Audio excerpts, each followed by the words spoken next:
পিতার মৃত্যুর পর পেনশনের টাকা মা এক ছেলেকে দেয়, বাকি ছেলেরা পায় না। এ ব্যাপারে ইসলাম কি বলে?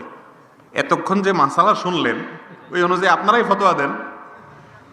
মা পেনশনের টাকা পায়, বাপের পেনশনের টাকা মা পায়, বা মা নিজের চাকরির পরে পেনশনের টাকা পায়, পাইয়া এক ছেলেকে দেয় শুধু, জায়েজ হবে না গুনাহ হবে? হারাম।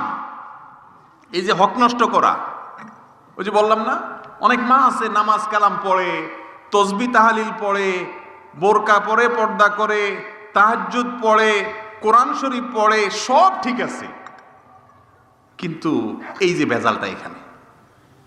কথা কি ঠিক না ভাই? ঠিক। ভাইরা আমার, সাবধান। মানুষের হক, আল্লাহর হক একটু কম আদায় করছেন, আল্লাহ আরহামুর রাহিমিন, গাফফার, মাফ করে দিবেন।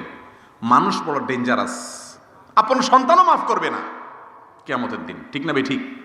এই জন্য ভাই এই কাজটা করবেন না। মানুষের হক পরিপূর্ণ আদায় করবেন, আল্লাহরটাতে ত্রুটি থাকলো ইনশাআল্লাহ মাফ চাইবেন, আশা করা যায় মাফ করবেন।